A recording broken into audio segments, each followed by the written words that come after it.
Thank you, Right Honorable Speaker. We come from Upper Nile. Those days, big Upper Nile, the Buma was inside. I question the wisdom of forming greater, the greater Bibur area. Please introduce yourself. I'm Dr. Peter, Benicam County, SUA. We thought the idea for making this administrative area is to, to make a kind of people remaining behind and bring them up, all positive, positive work.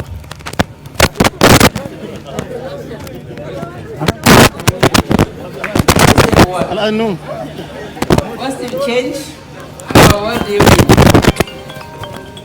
Okay. The question is, the area is very backwards. If you give them an administrative area, one had expected that it comes with some other things to have this area rise. Like, let's say, in America, when the black people did not go to schools and so on, and later they were given chances to go to the university to compensate. Now this area has been very backward. No roads, no education, and the idea of child abduction while we were still in medical schools was known, because it was thought that was a disease that decreased the infertility in the area. And therefore, now they begin to interact with so many tribes, and their productivity is increasing. But it became a mindset. It is a mindset which you will not solve by making a lot of armies, because these are warriors and they are good fighters and they go into the mountains and so on. You will not be able to control them. So the idea that the administrator of Pibor area and the Jonglei governor is a matter of presidency. It's not our matter. If they are choosing wrong people there, we should refer to the presidency. Let me make this analogy, Honorable Speaker.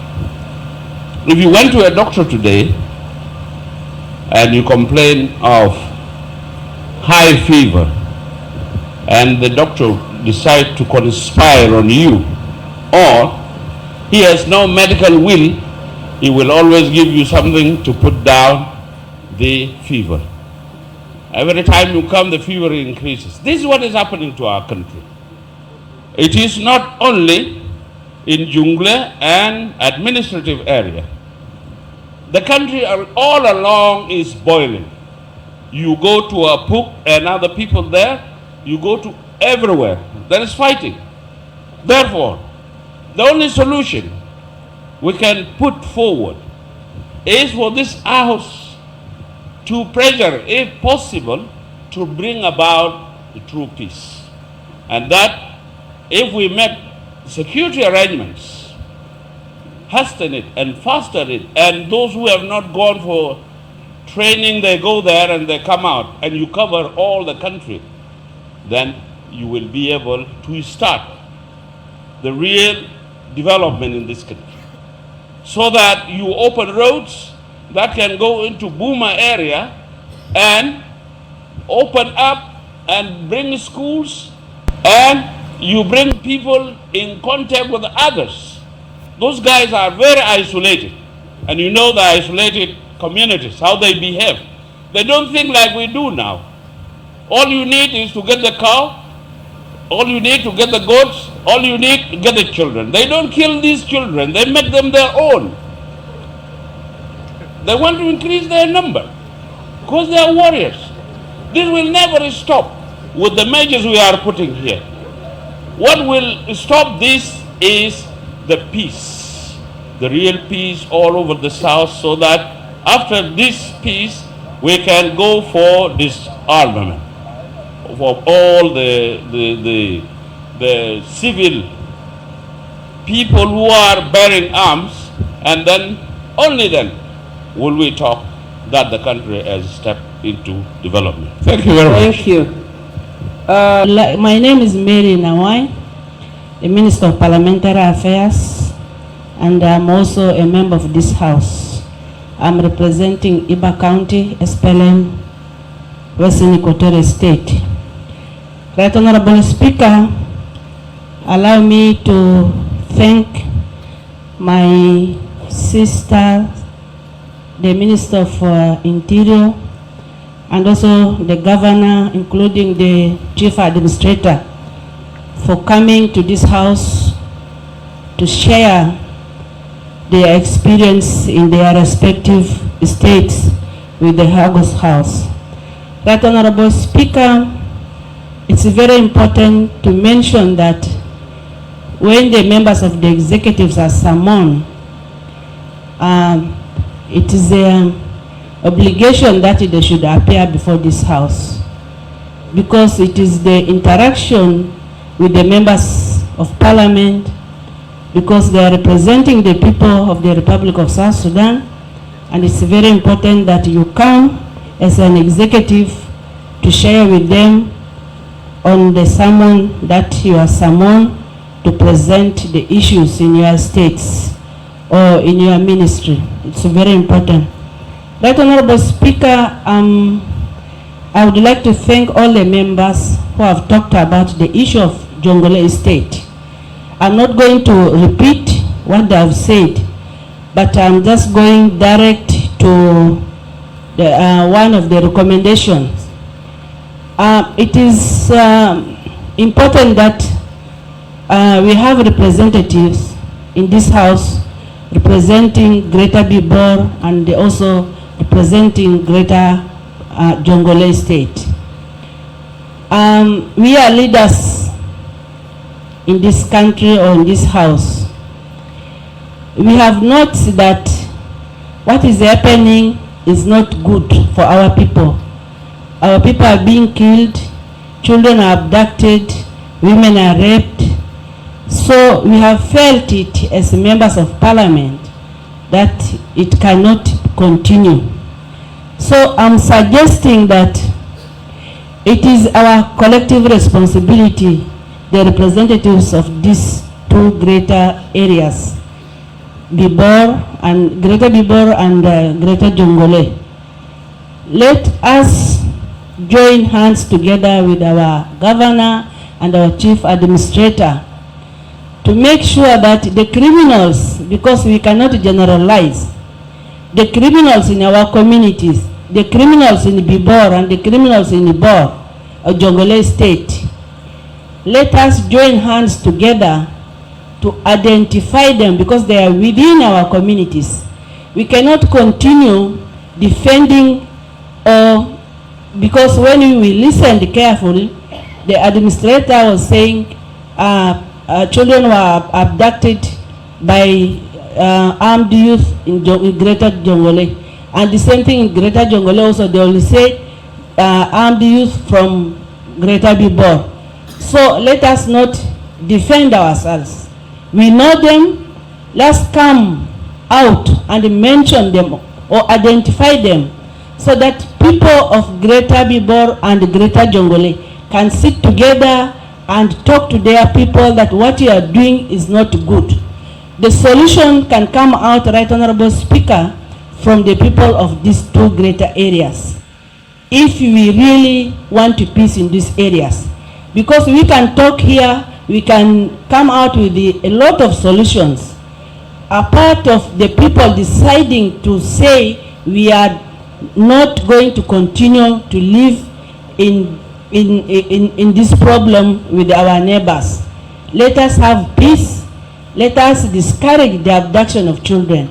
Let us discourage the killing or cattle riding. But if not, it will continue. The decision comes from the people of this Greater Bibor and Greater Jonglei. Thank you, Right Honorable Speaker. honorable deputies, members, our respective guests, the media, and the supporting staff, the clerk, and the legal advisor. Assalamu alaikum kullakum. Thank you, Right Honorable Madam Speaker. I will only have some few words to say, because all have talked and have said it all. And most importantly, the Minister of Interior, Honorable Minister of Interior, Madam Angelina, have said it all. She has stated all the challenges, which I think this is what this August House needs. They always say when you blame a nut, he blames you too.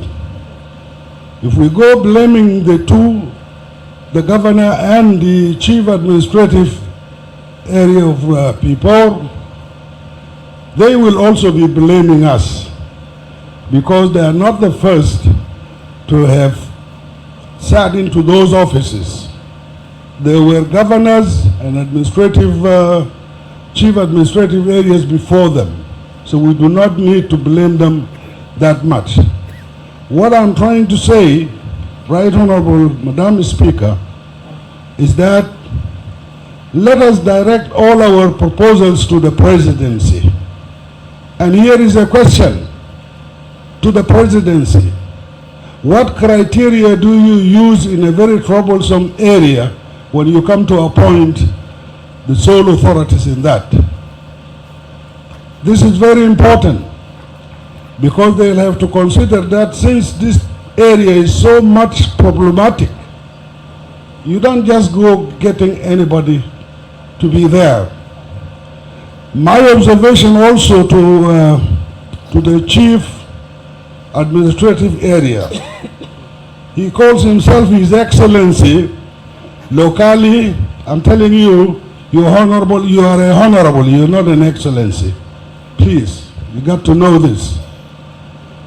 And the other thing is that we need to stress on the implementation of the security agreement. I mean, the implementation of the security arrangement. This is the key word to all what we are facing. And therefore, that a conference needs to be done in Dibor and in Bo for all the communities to share up all these things so that we know all what is happening. Thank you. From beginning, what I was given my report, I don't want to blame Jonglei, because this thing exists for a long time. Like some speakers say, the child adoption and cattle raiding was not started the time he was appointed. Like he was one of members say, this thing started until 1917. And early I was not denied. I was saying, yes, there is child adoption and cattle raiding. For all these things, we need a solution. The greater Big-Boro and Frustrated area, all of us, they know, like some members do say that the gun is everywhere. Since 1983, SPLM was defecting. There was militia in the greater Big-Boro. And they were supplying by Khartoum government, giving a lot of weapons. And after peace agreement signed CPA, and there was Cobra faction who was defecting in Greater Big-Boro. Still, government of Sudan, they was applying with weapons. So these are challenges we have in Greater Big-Boro. All the youth, some of them, they have all the weapons, the army, police, they have. Like if there is child adoption and cattle raiding, and I will try to go to get this child, and if I send 200, I'll find 5,000 youths with the same gun. Did this military able to manage 5,000 and they are 100? Not. This is the difficulties I was put I don't want to blame my Jonglei state all this because we have a lot of difficulties together. Presently, you know, there is a lot of traders from Bijbor. They bring the cattle to Bor to sell it to the Juba. They took it here, near the wildlife. These cattle they took to the Mangala here. And they know where they are. All even organized forces, they know. Like I'm mentioning, there was 1,500 children and women adopted. They were selling in the board. Human. And all of us, there was no. That children and women they brought from Greater Bijbor. There were some of them they selling. Like good. And all of us, they know. But we didn't do anything. But we say let us make any mechanism. How we can respond problem of child adoption and revenge. I present this to Ago's house to get solution on that. If I ask one of you, what is the mechanism to punish child adoption and cattle raiding? Did you have in your hand? To tell me somebody who adopted the children or taking cattle raiding, what is the mechanism we design in national government to punish these people? No. And then some of them, here we coming to present what we have difficulty in the state. And there is some politician, they have their own hidden agenda, they're trying to present in Ago's house. The challenges we have here, there is some members in Ago's house, they're campaigning for seat of governors or chief administrators. And so they're trying to take this opportunity, mobilize other MPs, even insulting for personalist issues. So thank you so much and God bless everyone. Thank you, Honorable.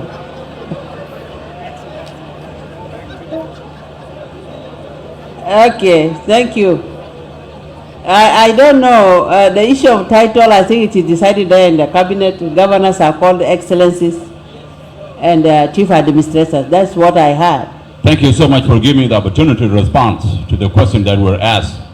First of all, Right Honorable Speaker, can I ask a question? Should I answer the personalities question that were asked in the way that were asked, or should I ask them generally? Generally? Yes. Thank you. Talk about the issues. Thank you so much. This is what I was expecting when I came here, to discuss the issues that are facing our own people rather than personalities that I've heard. So since you advised me, I will take that. The situation between Jonglei State and People Administrative Area started before I was born. Right before I was born. That's where it started. I found it when I came to this earth, it was already there. My stepmother, Shema, just died recently. She got a gunshot on her head. It was said by one of the honorable earlier that I was 2-year-old. She was shot in the head, and recently she died. My older brother, he was shot on the leg. And he wrestled with it, and he passed away right here in Juba. He was in the armed forces of South Sudan. This is something that I personally have a scar when I think about my own family. When I think about them every night, I think about them. I think about my brother. I love him so much. I think about my stepmother. And I think about all these people that I'm reading the death report that they were killed. Right Honorable Speaker, if I had a solution in my hand, I would have done it without waiting for anybody to tell me to do it. I would have done it with all my heart. This is something that is so dear to me, and I get so upset when I see it being politicized. At the same time, it also hurt everybody. In Pibora administrative area, I went there 3 times myself. In Jonglei State, I'm the first governor who went to that area. I went there because I want to speak to these people. I want to speak to this youth. I want to understand for my own self exactly what is happening and what should be done. so that when I come back, I'm well informed of what needed to be done. Madam Speaker, we organized so many workshops. We tried it with people administrative area and Jonglei state communities. It didn't work. We tried it in the grassroots together with our peace partner, the UN. It's still ongoing. That's why we're having another meeting tomorrow. Madam Speaker, we even started with community themselves alone. In this hall, we had the Lone Wolf community here, meeting here for 3 days to discuss what should be the solution. This is the community where I come from. I had to ask them what needs to be done, what should we do in order to end this problem. People administrative area, they met themselves alone to discuss what should be done. Gawar community met themselves alone to discuss what should be done. The Kabor community met themselves alone to discuss what should be done. We have tried all of that, but you know what is needed? We need the central government, all of us together, to respond to this. This is not only Jonglei State and People Administrative Area alone, as it was said by some of the speakers. If we do not have a peaceful disarmament in South Sudan, take it from me, tomorrow you'll be crying just like these families who are crying. It's come to you, it come to you. Wherever you may be all across this land. And Madam Speaker, our country just got out of war. A war that divided us to communities.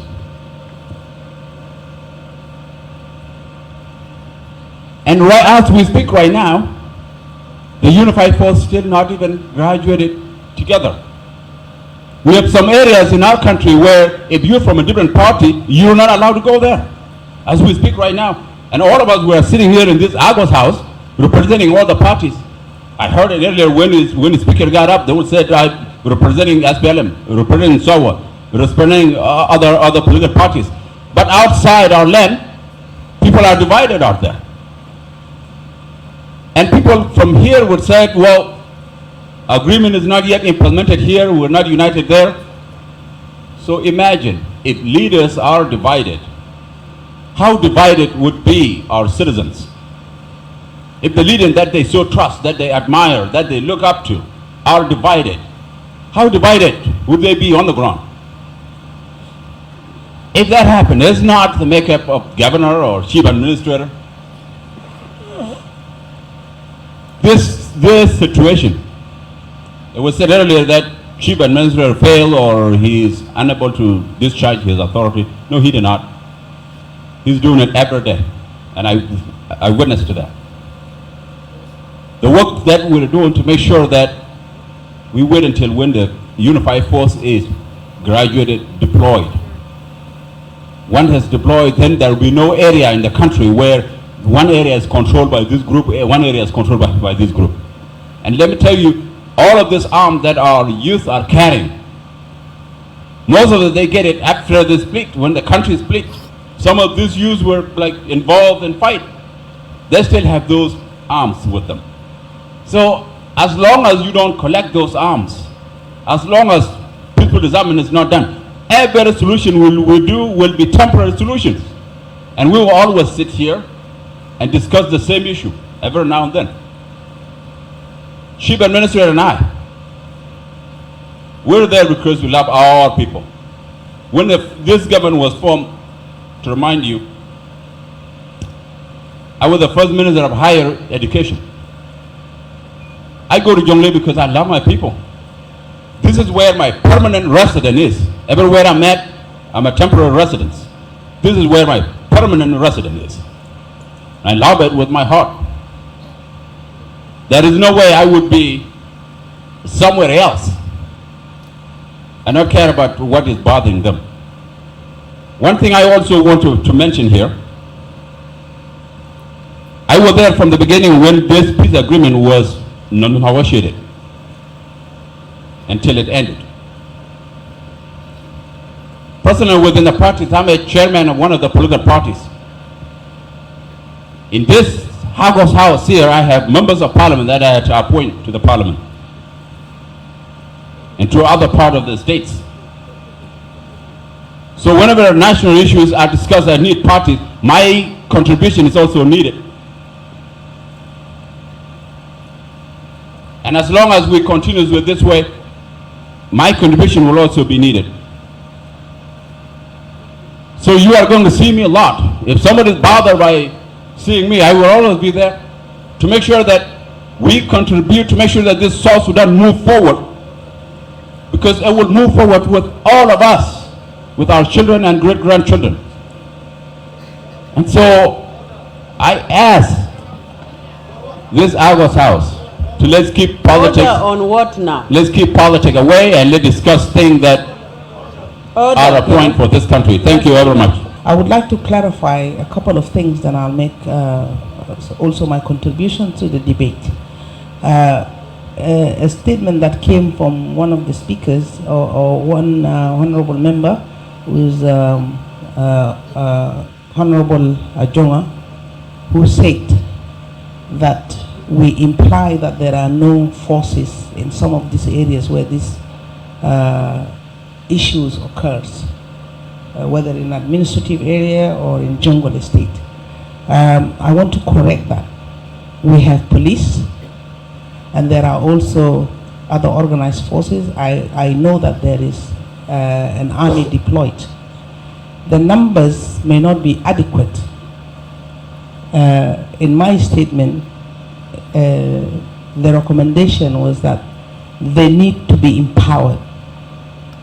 They're there, but they have issues to do with logistics. But there's also one most important issue: roads. I think this August House is in a position to actually push for the construction of security roads. Let me give you an example. When I was in defense, we have forces in RAD, of SSPDF. In order to feed them, we used to have to send money to Ethiopia so that food is purchased from that end and is taken to them, because we could not reach them from within our country. So these security roads, you know, they have been presented in this August House, and particularly in Jonglei and Pibor greater area. There are a number of roads that really needs to be prioritized. Roads that leading out from Gadiang. One goes from Gadiang to Pibor, and then to Pechala. And there are other roads. I don't remember them off heart. The minister is here. So we must prioritize those routes. This will help the appropriate response from the security forces to such crimes that are happening. If a youth go and abduct children and we receive information, and the security forces are well equipped, they have their vehicles, they have the communication equipment, they have their other logistical issues, definitely they will apprehend these culprits, because culprits are on foot. They're not moving on vehicle. So this is one challenge, that it is not only for the administrative area or the state, but rather our whole government. And in this, I want to make this recommendation that the solution is a comprehensive solution that not only involves the security sector, but also involves other sectors of government, state level, administrative area level, and the national level. There must be a collaboration. So I cannot emphasize enough the inadequate resourcing of the members of security sector who are supposed to actually bring this order. I also want to make another, well, let me call it clarification, because there was a statement made by one honorable member whom the name I don't recall, but also echoed by Excellency the Governor on the issue of,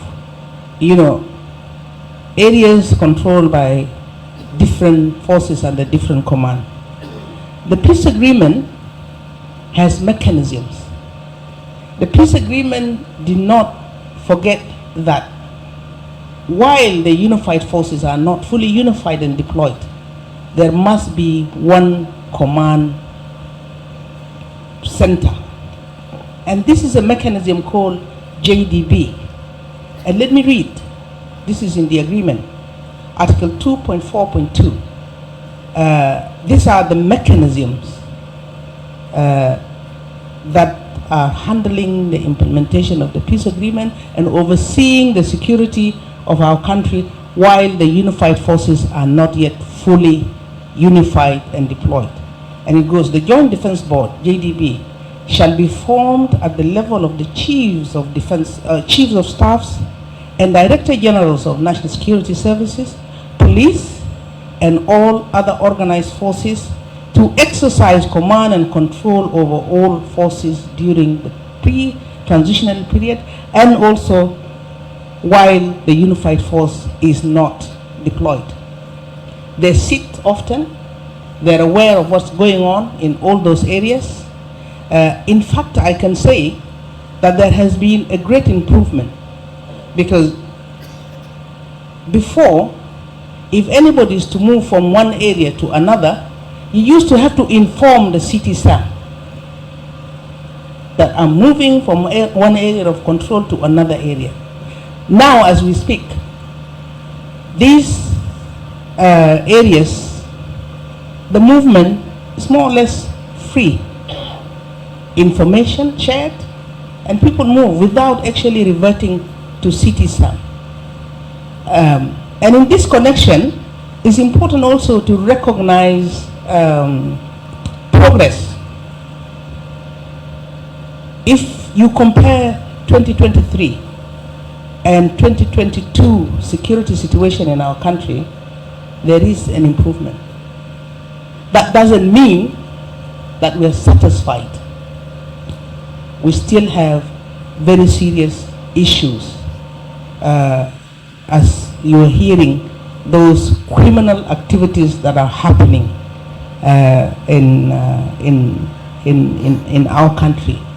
So, another piece of information, you are right to be concerned about the deployment of the necessary unified force that has already been trained and graduated.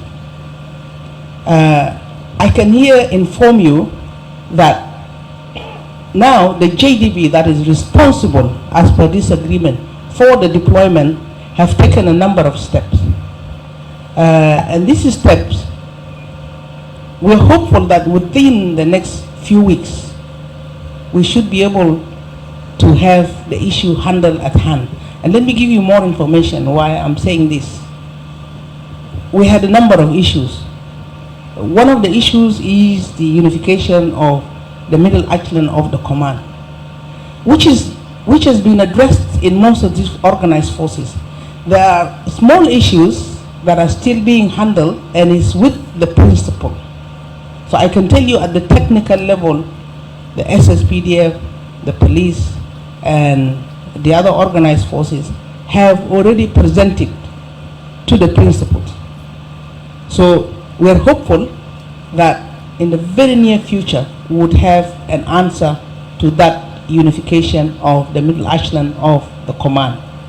Now, the deployment, already they are developing this, they have the strategy or developing the strategy on the deployment of the already unified form, graduated unified force. Now, the other matter that may need your voice as a house is the next phase, because we still have, as stated in this house, we still have maybe the larger number of our forces yet not unified. This requires resources and required support from everyone. And definitely, if we do not finalize this process, account for every combatant, make sure that we have one single command for all the forces, starting from the commander-in-chief all the way down, you continue to have a risk, even though the mechanisms are working very hard to try and, kind of reduce the risk. And we can see the difference because of the efforts. So this, I felt, is an information that the House is entitled to know, because it's our concerns, all of us. Now, just one addition, what I said about a comprehensive solution, that is an approach not only by one single sector, but by all of us. One important sector here is the education sector. Really, there is need to pour a lot of resources to this greater Pibor administrative area to ensure that we engage these youth in education and other activities, vocational training, and so on. There may be longer term solutions, but definitely if these longer term solutions were put in place in the 70s and in the 80s when this problem was still persisting, today we would not be dealing with them. So it's appropriate that at this juncture we really need to look at properly pouring a lot of resources for such programs in Greater Pibor administrative area. Disarmament. One last point, bear with me. The issue of disarmament. Earlier in my statement I used the word strategies because the disarmament is also another aspect that needs a comprehensive approach, not only from one sector, but a comprehensive approach from all government and non-government sectors, collaboration, a proper strategy. We have had many experiences of forceful disarmament and they ended up in disaster. So hopefully we will be also engaging, because we in the security sector, to really produce a proper strategy that will be brought to this House for your contribution and endorsement. With this, I submit, Right Honorable Speaker. Thank you. Actually, exhaustively listen to the three presentations by the Minister of Interior, Madame Angelina Teng, and the Governor of Jonglei State, Dinesh Shagor, and the administrative area of Pibor, Lokale Ahmed. I want to move that we terminate the debate. Second. We terminate.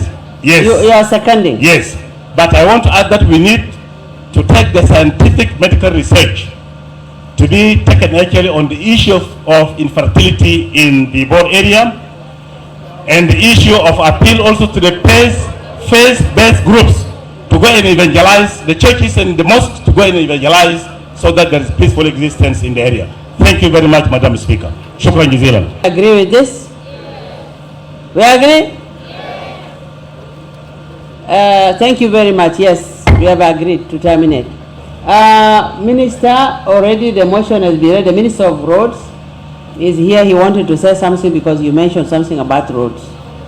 But now there is already termination. Next time. Honorable members of the August House, the Minister, the Governor, and the Chief Administrator, thank you very much for this very effective participation. You know, August House, the issue we are discussing are very serious matters, which has to do with the lives of our people, and especially the children and women are actually the main victims in all what is happening. And also the general public. We have heard the report given how many people are killed every day every week and every month. This is alarming. And as a responsible citizens, we cannot just sit and do nothing about it. That's why the issue was raised, and it is good that the responsible people have come to explain what is happening. They will also appealed to us here in terms of what support they need from us, because they cannot handle these issues by themselves. I will go over the recommendations that we have made so that we can approve them and so that they become the resolution. One member sent a note that, Right Honorable Speaker, my solution to this problem of child abduction are as follows. 1, stop corruption. 2, move the capital city of the Republic to Pibo Town instead of Ramshell. Instead of Ramshell. That is from Honorable Akonding Atiam. So this is his recommendation. I also want to inform the House that the 2 governors of Warrap State and Unity State had written. I just received it now. In addition to that of Honorable Benjamin Mariel, who also said he could not attend because he's not in town. So the 2 governors also have said that due to certain circumstances, they are not able to attend, but they will be happy to appear at any date that will be agreed upon by the House. Coming to the solutions, I think I was listening to you carefully and what's coming from the House. One is that, and that is in addition to what, it's not different or not very far from what the minister and the governor and the chief administrator proposed. It also came from you again. That one is that really on the issue of abduction, some children have been returned, but many of them are not yet returned. And therefore, there is a need of dialogue between the 2 authorities so that these children and women can be returned to their respective areas as soon as possible. Do you agree with that? Okay. Because human trafficking or human abduction is actually against human rights. That's human rights abuse, and it cannot be accepted in 21st century in the Republic of South Sudan. So totally, we condemn this, and action should be taken to prevent, in the first place, more abduction, and 2, to return those children back to their families as it was done before. There are actions that were taken before, and the children were returned, the women were also returned. Yeah, and the culprit also needs to account for their actions. Number 2, as a temporary solution, as immediate solution, that forces should be deployed, enough forces should be deployed, including the police, to those affected areas so that they can enhance security and support. National government should take that action to support the state authority in enhancing security in those areas as a preventive measures. That is number 2. Number 3, as I listen to you, that we need to provide services to those areas. We provide services to the area, include the provision of roads to facilitate security activities, to facilitate movement of security personnel in the area. And we also know that, according to the minister, there are some forces that are already in the area, but they don't have capacity to effectively carry out their duties. So those who are on the ground, plus those that will be added, should be provided with adequate logistic facilities to enhance and make their work effective. That is resolution number 3. Number 4, we also talked about disarmament. Disarmament, I think, is part of the provision in the peace agreement, that for us to have stability and comprehensive security, we have to disarm civilians, so that the army, as the chief administrator said, that the civilian has more weapons than the forces that are available. So it makes it impossible for him to even follow the abductors to recover whether it is stolen cattle or stolen children and women. So that the issue of disarmament is already a program of the government, and this needs to be expedited in those areas. In summary, we are looking at a comprehensive solution. We are looking at a comprehensive solution that includes the military sector, the security sector, and also the service sector, to provide security and also provide service to the people, build the capacity of the youth, so that the youth have the skills to be useful, so that they can forget about the issue of abduction, stealing cattle, and so on. It's because they are idle and have no skills to apply, or to no other source of livelihood, so to say. So we need a multi-sectoral approach program to address the issues in the two areas. So I believe this is what I captured from your statements and your comments, and the proposed solutions that we think can help the two areas and beyond. Because also it's not only in Jonglei that Jonglei and people that we have this situation, also in other areas that are facing similar situations.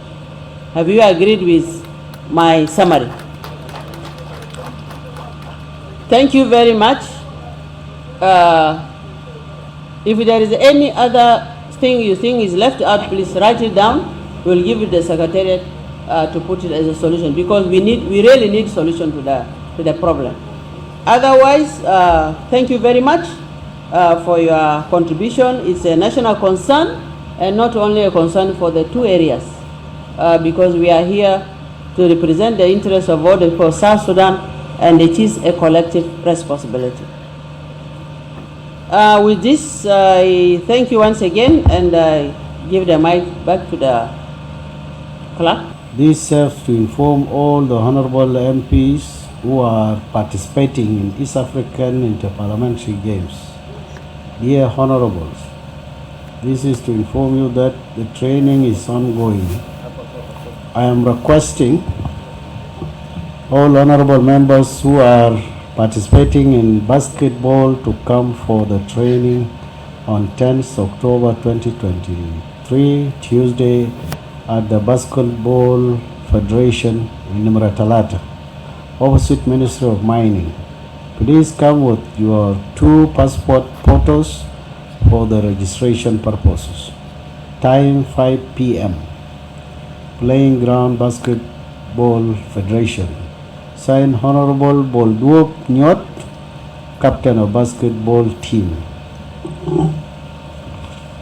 The second announcement to all female members of Parliament playing netball. Practice is ongoing every day at Nimratalata at 3 p.m. Selection will start as soon as possible. Every player carry 2 passport size photos. Signed Team Manager Honorable Nyaboin Bol. The last announcement is to all SPLM members from Western Equatorial State are hereby asked to attend a very important meeting scheduled to take place on Thursday at 11 a.m. at the new hall. Your presence for this important meeting is very much appreciated. Yours faithfully, Secretary General, Western Equatoria SPLM Caucus, TNLA. This is the last announcement, right, Honorable Speaker. The floor is yours. And the last item of our order of the day is adjournment. Thank you for coming, the Minister of Road and the Minister of Parliamentary Affairs. Please remind the colleagues who are supposed to come here, and we will reschedule the meeting. And next time, please let them come. The sitting is adjourned.